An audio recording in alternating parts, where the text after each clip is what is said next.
Tenho 180 mil reais agora, acharia arriscado colocar tudo em ETF nos Estados Unidos? Agradeço a pergunta do Igor. Agora neste vídeo eu vou responder várias perguntas que vocês me fizeram lá no Instagram. Então se você gosta deste conteúdo sobre investimento global, sobre como que você monta a sua carteira passiva de aposentadoria para o longo prazo, me segue no Instagram, otavio.paranhos. Todos os dias eu respondo várias perguntas por lá e agora também por aqui, mas antes eu gostaria de fazer um convite para você. Agora, em breve, nos próximos dias, eu irei realizar uma série, A Sua Carteira Global, em que eu mostro todo o passo a passo de uma maneira mais aprofundada, com mais calma, como que você monta uma carteira barata passiva sem que você dependa da mídia financeira. Então, se você se interessa por, de fato, aprofundar e personalizar a sua carteira, clica no link que está na descrição deste vídeo e vamos direto para o conteúdo. Então, o Igor, ele tem 180 mil reais, ele perguntou, acharia arriscado colocar tudo em ETF nos Estados Unidos? Primeira coisa que eu gostaria de esclarecer é o seguinte: ETF nos Estados Unidos não significa nada, né? Porque o ETF ele é só um fundo, um veículo pelo meio do qual você vai investir em qualquer coisa. Então o que importa é no que o ETF ele irá investir. Se ele está se referindo aqui, no meu ponto de vista, a ações, mais especificamente em ações americanas, ele pode ter dúvida. No meu ponto de vista, essa pergunta foi mais no sentido de se valeria a pena ele investir nas máximas históricas em ações nos Estados Unidos, considerando que hoje em dia as ações americanas estão praticamente no topo. Quando a gente observa essa questão de investir na máxima histórica, você observa que desde os anos 1950 até hoje, né, 2021, você vê o desempenho de um investimento nominal no S&P 500 nos Estados Unidos que teria multiplicado $1 para mais de 4.000, então é uma rentabilidade gigantesca, certo? E todos os pontos verdes que você vê são as máximas históricas, são os pontos máximos que não haviam sido atingidos anteriormente.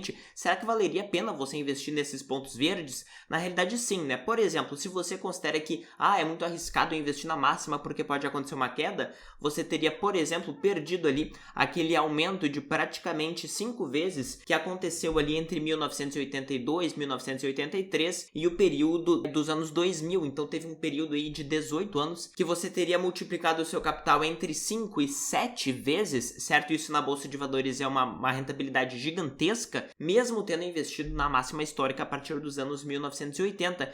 E quando a gente observa um gráfico de dispersão do resultado, né, você observa que os resultados para um ano a partir do momento do investimento, se você considerar todos os períodos de investimento, incluindo aqueles períodos em que o investidor investe na máxima histórica, que são as barras azuis, você observa que você teria, na média, uma rentabilidade ali entre 9% e 10% no mercado americano, praticamente de maneira generalizada ao longo da história. E este é o mesmo resultado que você teria se você tivesse investido só nos períodos de máxima histórica. Então você vê que investir na máxima histórica não gera aí uma rentabilidade menor no período de um ano. Mas no período de 10 anos, por exemplo, você vê que também o resultado foi praticamente equivalente. Tanto a média quanto a mediana do resultado em 10 anos acumulado fica próximo ali a 100%, 110%, tanto investindo em qualquer momento ao longo da história como investindo somente nas máximas históricas. Então se você investe em máxima histórica, você pode esperar no período de 10 anos ter praticamente o mesmo retorno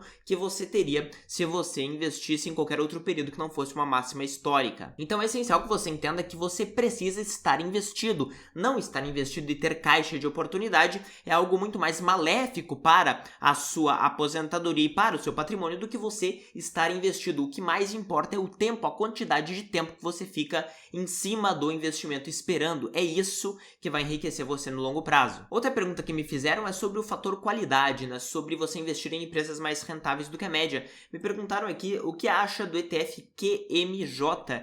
QMJ é um ETF um pouco mais pesado no fator, porque, né, aqui ele é um ETF feito pela Direxion. A Direxion é uma gestora que comumente ela investe em fundos alavancados ou fundos que usam derivativos. E neste caso ele faz exatamente isso, né? Ele vai dar um peso de 50% a mais nestas ações de qualidade e ele vai alugar e vender no mercado, apostando na baixa, as ações de pior qualidade dentro do S&P 500. É isso aqui que ele chama de long component, né? Ou seja, ele dará um peso maior comprado, né? Estando em cima daquela empresa. Então ele irá pegar dinheiro emprestado e irá comprar 50% a mais do que o índice de qualidade do S&P 500 e ele irá também alugar no mercado as ações piores por critérios de qualidade e irá vender estas ações no equivalente de 50% do patrimônio. Então ele opera no que a gente chama de long and short, né? Short é vendido e long é comprado no mercado. De forma gráfica para você entender, então long é comprado, né?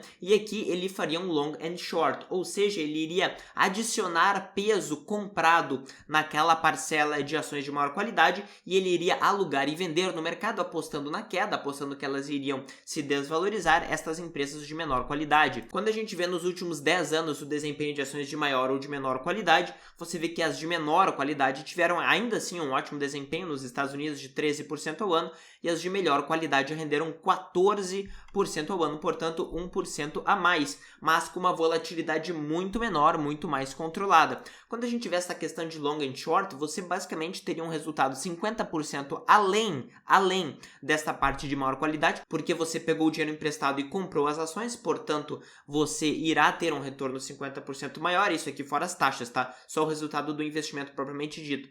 Mas você teria também um retorno negativo daquelas ações que você vendeu, né? Que você pegou as ações emprestadas e vendeu no mercado, portanto você teria este resultado aqui inferior, certo? Então, portanto, você teria uma rentabilidade de 0,5% a mais se você tivesse esta estratégia, portanto, em tese compensou. Quando a gente vem ver aqui o site do ETF, a gente vê que a taxa dele é de 0,36 deveria em tese, né, descontar aí algumas outras taxas por custos de transação maiores, mas também você teria custos por pegar dinheiro emprestado e comprar ações no mercado ou também alugar ações e as vender no mercado. Isso aqui você observa a taxa, isso aqui eu peguei do prospecto do fundo, aproximadamente 0,5% ao ano de maneira fixa e 0,2% ao ano de maneira fixa para você pegar dinheiro emprestado e também para você alugar ações de maneira geral. Então, na prática, a rentabilidade ficaria muito próxima à média neutra de maneira geral. Historicamente, não tem um prazo muito longo para a gente conseguir analisar de fato o que teria acontecido. A partir do início do índice, né, que aconteceu ali em 2020, você teria uma rentabilidade um pouco maior, a média do mercado, mas em linha. Então, assim, eu acho que faz sentido se você quiser de fato ter uma exposição maior à qualidade, mas eu prefiro uma abordagem mais conservadora e apenas investir em empresas não alavancadas, em empresas que não apostam contra nada, porque o mercado, de maneira geral, ele é muito mais eficiente do que nós gostaríamos de acreditar. Então, eu simplesmente investiria em ETFs como SPHQ, por exemplo, ou também Qual, certo, de ações americanas, que investem em ações de maior qualidade sem qualquer outro derivativo ou qualquer empréstimo de ações e operação de long and short, por exemplo. Outra pergunta, desta vez do Augusto, né? Por que investir em ETFs de fatores com pesos iguais? É que eu acho que ele quis dizer em relação a ações com pesos iguais, porque não há exatamente ETFs de fatores com pesos iguais, mas por que a gente daria pesos iguais a várias ações dentro de uma carteira? Vou dar um exemplo concreto para você. Este aqui, o ETF RSP, que investe em todas as 500 empresas do S&P 500, mas dá pesos iguais a todas elas. Portanto, se ele dá pesos iguais, ele retira o peso, ele retira o capital que estaria sendo aplicado naquelas maiores empresas, como Apple, como Amazon, e ele coloca nas menores empresas, que teriam ali 0,01% de peso de maneira geral. E aqui você observa as maiores posições deste fundo, que são empresas que têm 0,25%, 0,27% do peso total. E por que isso aqui normalmente funciona? Porque quando o mercado ele abaixa muito uma empresa, ele abaixa muito o preço, ele penaliza a empresa por algum desempenho ruim ou pela natural volatilidade do mercado, este fundo ele irá comprar aquela empresa que caiu para voltar ao seu percentual de origem, portanto ele irá comprar na baixa, e se o mercado aumenta demais uma empresa, valoriza demais uma empresa pela própria variação e volatilidade do mercado,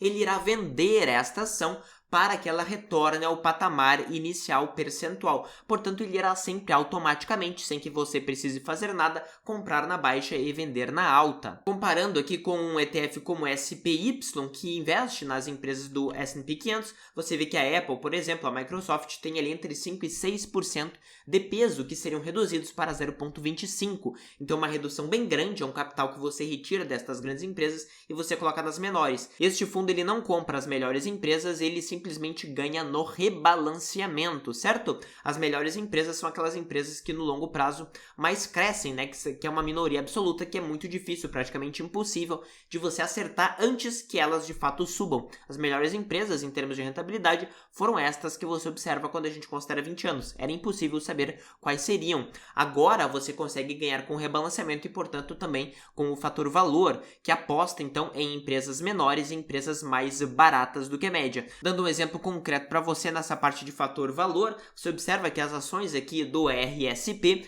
tem aqui um preço sobre fluxo de caixa, um múltiplo de preço, por exemplo, menor do que o S&P 500. Portanto, tem sim uma maior exposição ao fator valor.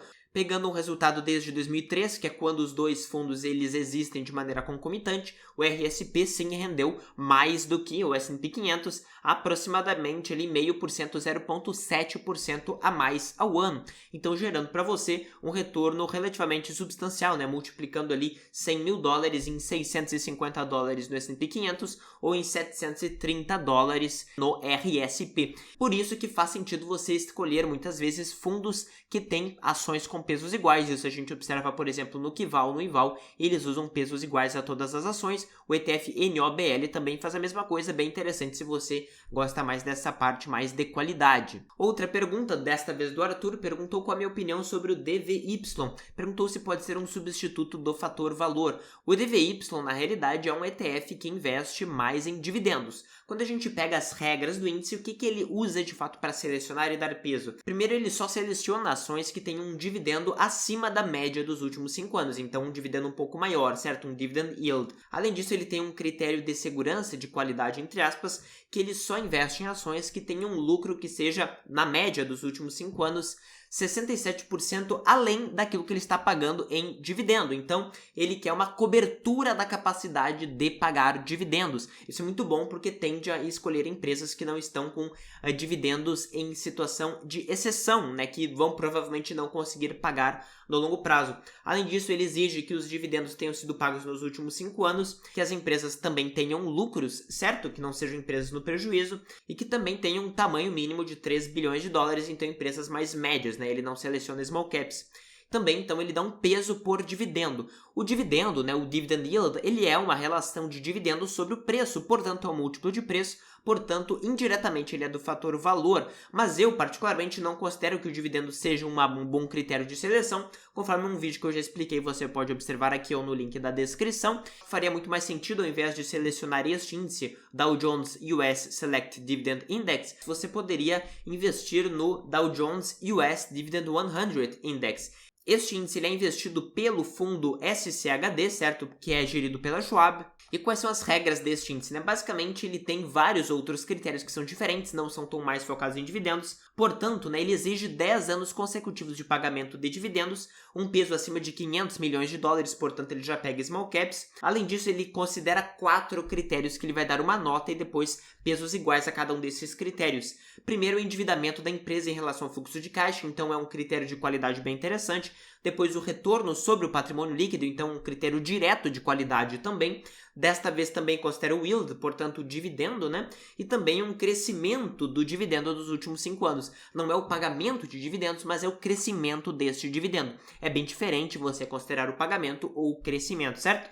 E por fim, aqui o peso que ele dá a cada uma dessas ações, ele dá um peso conforme estas notas de todos estes critérios e não somente do dividendo. Então você acaba tendo um ETF multifator que tem uma qualidade bem maior das ações de maneira geral. Eu acredito que o Arthur ele tenha perguntado isso porque ele estaria buscando um ETF do fator valor que tenha um correspondente em BDR aqui no Brasil. Aqui a gente observa, por exemplo, o BDR BDVY39, que segue justamente o ETF DVY nos Estados Unidos. Mas você poderia, se você quer o fator valor, por isso que ele perguntou sobre o fator valor, investir, por exemplo, em um ETF como o BVLU39, que este sim é muito mais focado no fator valor, porque ele usa outros critérios de múltiplos de preço, certo? E não apenas o dividendo, como a gente observou. Então, o VLUE, que é um fundo que segue justamente este índice da MSCI, que tem um BDR equivalente no Brasil, ele seria muito mais propício ao fator valor, certo? Então, este aqui é o conteúdo que eu gostaria de passar para você. Não esquece, então, de se cadastrar. Aqui nos próximos dias eu farei a série A Sua Carteira Global, em que eu vou mostrar todo passo a passo com muito maior profundidade como que você estrutura uma carteira de aposentadoria global, manda o link aqui pro seu amigo, parente, vizinho, colega de trabalho que ainda está naquele stock pick do Brasil, que não sabe o que faz, que fica olhando notícia da Infomoney o dia inteiro. Então clica no link que tá na descrição desse vídeo, se inscreve no canal e ativa as notificações para você não perder nada que eu coloco aqui. Valeu!